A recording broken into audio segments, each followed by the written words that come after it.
cardiaque, mais je tiens quand même mon cœur, puisque c'est un sujet qui touche au cœur de Magali. Explication. Tout à fait. On va parler. Alors, le titre de cette chronique sera Tech, la tech et l'amour, Cupidon 2.0. Waouh! Ouais. Waouh! Bon, alors, ça donne quoi, ça? C'est une grande question, hein? Eh bien, écoute, à Saint-Valentin approche, n'est-ce pas? Oui, puisqu'on sait qu'aujourd'hui, les réseaux sociaux et le numérique gèrent tout pratiquement. Tout à fait, tout On à fait. croit bientôt se marier en IA. Alors, c'est à voir. C'est à Est-ce que voir. ce sera certifié, un mariage certifié? Je ne sais pas, mais c'est peut-être possible. Hein, le mariage virtuel, ça c'est déjà fait. Hein. Alors, est-ce que ça nous joue des tours, finalement? Mais c'est la grande question, Danick. De plus en plus de couples se forment aujourd'hui grâce à Internet. Ah bon? En 2024, la bonne nouvelle, c'est que 16% des mariages en France ont été faits grâce à un site ou une application de rencontre. Mais attention, tout n'est pas rose, comme l'amour. Entre fausses promesses, disparition soudaine, escroquerie, l'amour en ligne peut coûter très très cher. Alors, tu parles d'arnaque, mais on a une histoire récente qui bat tous les records. Une femme qui a cru être en couple avec Brad Pitt, oui, j'ai vu ça aussi. Elle lui a envoyé 830 000 euros. C'est Qu'est-ce ça. que c'est que cette histoire? Alors, effectivement, jusqu'à maintenant, elle croit être en couple avec Brad Pitt et on va parler plus bas de ce que c'est exactement que cette arnaque, justement, en ligne concernant les faux profils. Et mesdames et messieurs aussi, je vais vous avertir de faire attention à qui vous parlez et surtout à ne pas envoyer d'argent, quelle que soit l'histoire triste que la personne vous raconte. Oui, bien sûr. Alors, comment ça marche concrètement, ce genre d'arnaque? Alors, on ne parle pas déjà d'arnaque, on va parler... Pourquoi tu parles déjà d'arnaque? Enfin, je On sais va pas, rester parce, sur le non, c'est que positif. j'ai vu l'histoire de, c'est pas sur Paris Match, je sais pas sur quel Oui, tout journal à j'ai fait. vu De toute ça. façon, ça a fait les tabloïds. C'était sur TF1 où elle Oui. a témoigné, Ah oui, etc. c'était TF1. Et ensuite, ben, c'est parti dans tous les sens sur les réseaux sociaux entre moquerie et tristesse, puisqu'il y avait, c'était mitigé Oui. entre moquerie et tristesse. Mais on va d'abord parler de comment fonctionnent effectivement les applications D'amour. les applications de sites de rencontres, les sites de rencontres. Alors, ils utilisent des algorithmes. Oui, comme Alors, il essaie partout. de proposer, alors en fonction de ce que vous rentrez comme critère, je les aime blondes aux yeux bleus, il va vous proposer des blondes aux yeux bleus, je les aime sportives, des blondes aux yeux bleus qui font du sport, et en fonction, effectivement, Sans compter si on est genré aussi. il y a genré et non genré, tout Oui, à oui. fait, puisque aujourd'hui, il y a les trois genres, genre homme, femme et non genré. Et aujourd'hui... Pas pour Trump, hein? Pas pour Trump. Trump, Pas pour c'est masculin et féminin. Il y a deux genres.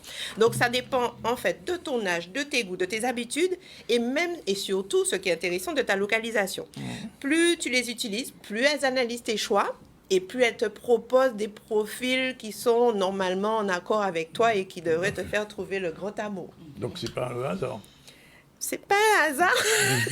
Disons que ça marche en théorie, mais en pratique, ces applications ressemblent parfois, entre guillemets, à des catalogues.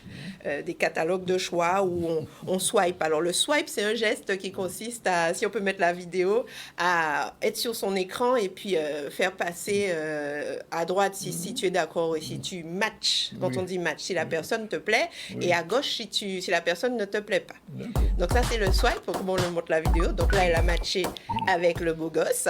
Et ensuite, maintenant, ils échangent. Il lui propose un apéro, un happy hour virtuel. Il répond carrément. Donc là, théoriquement, ce serait une histoire qui commencerait. Comme ça, oui. Alors, en fait, c'est comme commander une pizza. C'est comme commander un repas. Sauf que là, c'est pour une relation amoureuse Oui, théoriquement. Et je dis bien théoriquement. oui.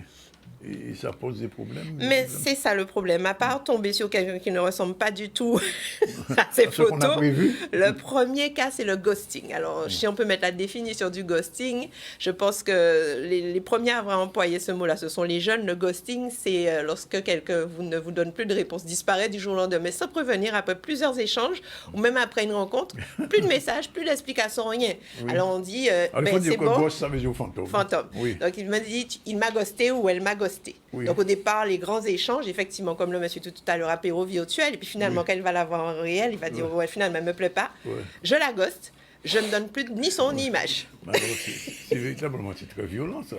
Ben, c'est plutôt brutal. Je ne parlais pas de violence, mais je parlais de brutal. Et c'est surtout triste, puisque aujourd'hui, on a, en 2023, un sondage a révélé que 67% des Français, des utilisateurs qui ont utilisé les applis de rencontre, 67% des 16% qui se sont rencontrés et qui se sont mariés, oui. 67% ghostés dans l'application. Et les goûts, les couleurs ne se discutent Oui. pas. Alors on va dans un buffet puis on remplit son assiette, c'est un peu comme ça. Voilà, mais on ne mange pas tout. On ne mange pas tout. Oui. C'est Et ça, après, on manger veut dire On quelque est dans chose, le buffet à volonté, on prend tout, hein, Oui. et arrivé à la fin, on laisse des choses de côté, D'accord. on ne le mange pas. C'est du gaspillage au passage. Mais alors, c'est une arnaque ou pas? Le ghosting, c'est pas une arnaque, c'est juste une façon de faire où on se dit, bon, next. Puisque, comme je vous ai dit, les catalogues, le choix, Oui. il y en a pléthore pour tous les goûts. Donc, c'est pas une arnaque. Les arnaques, maintenant, c'est effectivement La dame, Madame Brad Pitt. là. Anne de prénom, je n'ai pas son nom de famille, qui est mariée à un milliardaire et qui a envoyé 830 000 € à un Brad Pitt qui se trouverait dans un pays en Afrique. Oui, Voilà. incroyable ça, incroyable. Oui. Incroyable. Non, mais elle était riche, cette dame. Ben, justement, elle a un mari qui est... C'est de l'argent, certainement, du mari qu'elle a D'accord, envoyé. c'est le mari qui a payé. Alors, regardez, je te veux, bébé, je t'aime tellement. Elle croyait parler à Brad Pitt et elle a perdu 830 000 €. Une femme de 53 ans a succombé au charme d'un arnaqueur qui se fait passer pour Brad Pitt en 18 mois. Elle lui a envoyé des centaines de milliers d'euros, notamment pour l'aider à se soigner d'un cancer. Dévastée, la victime a tout perdu et a fait plusieurs tentatives de suicide. Alors, juste pour vous dire, si vous avez suivi, je pense que tout le monde a suivi. Il y avait des photos de lui sur le lit d'hôpital, mais avec un montage complètement mal fait. Où, théoriquement, on devrait être averti, où il est mal positionné. Et Brad Pitt, qui est millionnaire, voire milliardaire, n'a certainement pas besoin de l'argent de cette dame pour se faire soigner. C'est incroyable cette Donc, histoire. Hein. Alors, comment ça s'appelle ce phénomène? Ça s'appelle le phénomène des brouteurs. Les brouteurs. Oui, c'est un mot bizarre. Oui. Les brouteurs sont des arnaqueurs qui se font passer pour quelqu'un d'autre sur Internet, souvent avec des profils très attractifs. Leur objectif, gagner la confiance des victimes, le faisant croire à une relation amoureuse et pour leur soutirer de l'argent. Donc, en fait, ils broutent, mais au lieu de brouter de l'herbe, c'est de l'argent des victimes qu'ils mangent. Carrément. Si on peut faire un jeu de mots. Il y a un autre exemple. Faux militaire américain escroquait une jeune femme de 50 000 €. Et la jeune femme, avant de comprendre que le militaire américain, ancien guerrier, ancien militaire, ben, il n'existait pas. Et ces brouteurs sont souvent bien organisés. Ils opèrent dans les cybercafés en Afrique. Dans les Côte pays, d'Ivoire, on va dire. voilà, Oui. bon organisé, avec des scénarios bien rodés, avec une façon de parler, avec les montages vidéo, comme on dit. Ce qui m'embête un peu, c'est que autant ces montages étaient de mauvaise qualité de la part du brouteur de Anne, mais autant on peut avoir des montages super bien faits avec l'intelligence artificielle.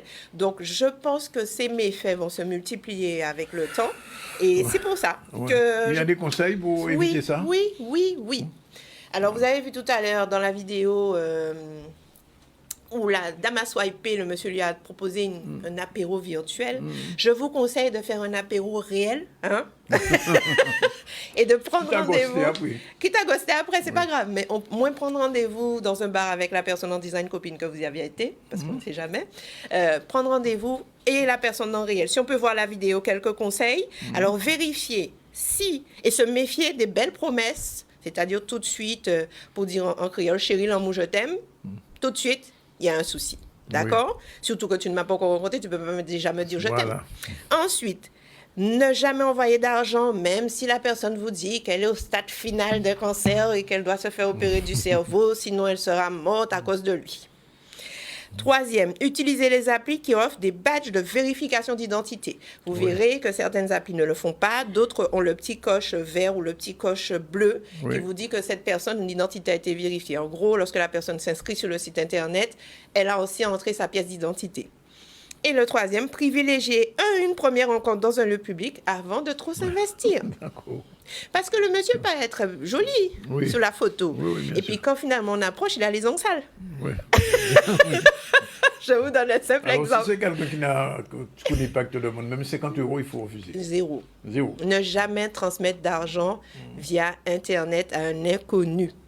Même si ça fait 3 mois que vous discutez, pas pour faire de publicité, regardez l'émission 4 fiches sur MTV qui vous montre tout le temps des gens qui se sont fait arnaquer avec des personnes qui ne vous appellent jamais. Par exemple, si la personne ne vous appelle jamais pour vous parler, Parce que le Brad Pitt, là, Oui. c'est clair qu'il n'a pas l'accent de Brad Pitt américain. Oui, c'est évident, c'est évident. Il a l'accent du Brad Pitt du Sénégal. Oui. Donc, quand tu écouterais Brad Pitt, tu te dis, ah, finalement, c'est pas Brad Pitt. Ouais. Donc, c'est des gens qui n'appellent jamais. C'est des gens qui ne vous font jamais de FaceTime, généralement. Ou si vous font un FaceTime, c'est peut-être avec une fausse photo de Brad Pitt devant leur visage. Donc, faites attention à ça. Et de quel droit vous envoyer de l'argent? C'est vous y attendre pour prendre l'argent? C'est ça. Mais alors, bon, cela dit, alors, si on revient aux 16% quand même qui se marient, donc ça fonctionne quand même. Alors oui, c'est comme j'aime à dire, ce sont des gens qui ont fait les choses de façon, comment dire ça, méthodique, et Oui. qui ont rencontré la personne en vrai. On ne peut pas se dire qu'on se marie sans se voir. De toute façon, c'est impossible, les mairies ne font pas ça. Oui. Donc, si effectivement les 16% des couples se sont mariés en 2024 grâce aux rencontres en ligne, c'est que ces applis fonctionnent. Mais, je répète, à condition d'utiliser, de bien les utiliser et de ne pas tout miser, bien entendu, sur l'application. Oui. Ne restez pas dans le virtuel, soyez dans le réel. Alors, Vénus, Cupidon existe. Cupidon en mode robot, si on mode peut robot. montrer l'image. Oui. Cupidon serait en mode robot. Pour moi, Voilà. c'est ça, puisque c'est comme c'est un algorithme qu'il y a derrière, quoi qu'il Oui. a l'air adorable, ce Cupidon. Oui, bien sûr. Même si c'est un algorithme qu'il y a derrière, ça reste un mode robot. Mais disons que l'amour numérique existe, mais il faut toujours un cœur bien réel derrière l'écran. Ouais.